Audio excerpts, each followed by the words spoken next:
Magazine. Thank you. Hello, beautiful, caring climate people of the Hudson Valley. It's an honor to be with you here today. My name is Maliki. I'm co-coordinator of Mid-Hudson Valley Sunrise, and I will be speaking on behalf of investigative journalist Justin Noble today. I will be talking to you about virtual pipelines. And the first thing to know about virtual pipelines is they're not virtual and they're not pipelines.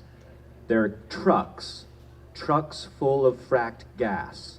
For several years, a mysterious fleet of tractor trailers loaded with natural gas cylinders has been crisscrossing New York State. They are known as virtual pipeline trucks or bomb trucks.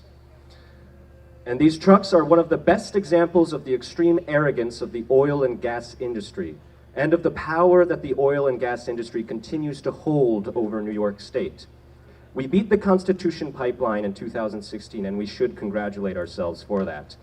But what does this industry do? They find a loophole.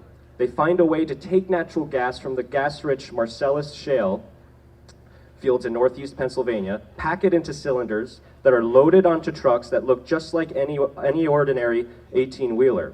Then send those trucks packed with pressurized frack gas zooming across the interstates and winding local roads of central New York, near homes and schools and unsuspecting drivers like everyone here today.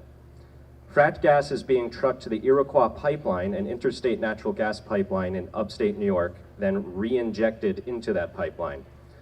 No permits exist for this type of operation because it has never been done before.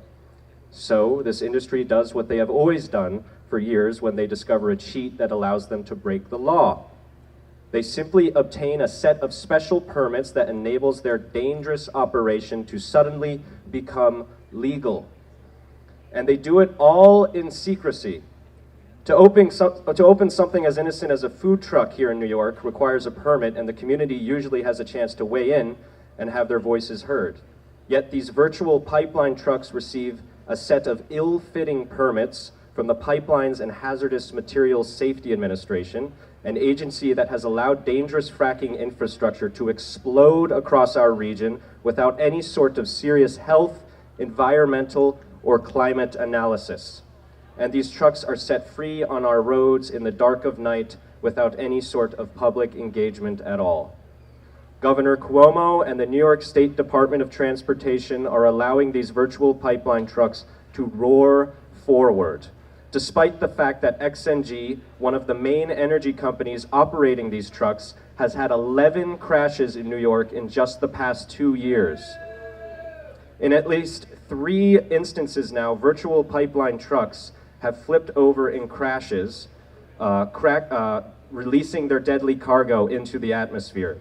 Even according to the rules of the sneaky special permits that allow these trucks to exist, crashes where the trucks leak gas are subject to have their permit revoked. Still, none of our elected officials have raised a finger against virtual pipeline trucks.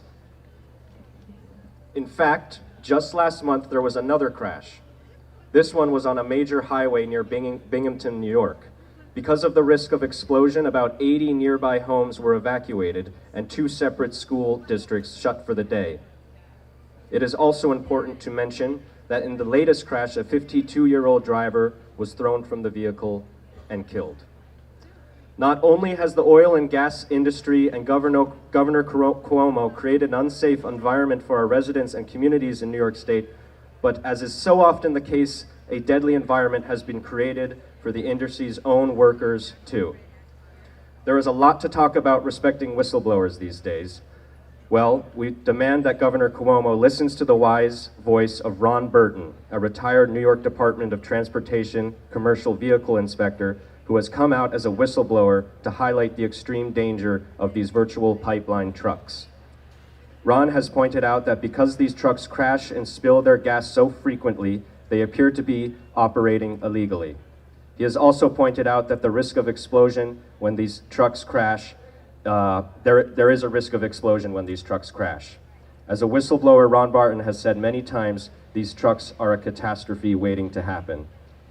In light of these facts, in light of the threat of gas-fracked infrastructure, and the climate crisis in general, I would ask us not only to turn our eye towards the future, but also our eye towards the past, and honor the fact that we not only walk on the sacred land of the Lenape, the Munsee, and the Wappinger, and the hallowed land that inspired so many painters, poets, and artists over the years, and especially those that came before us to fight for the scenic beauty and environmental health of this land. We need to protect this hallowed, sacred land. We are part of this legacy. We need to stop the spread of the black fracked gas infrastructure and the tentacles of pipelines that connect them, physical and virtual. If you have more questions about this, please contact me or Justin Noble. Thank you very much.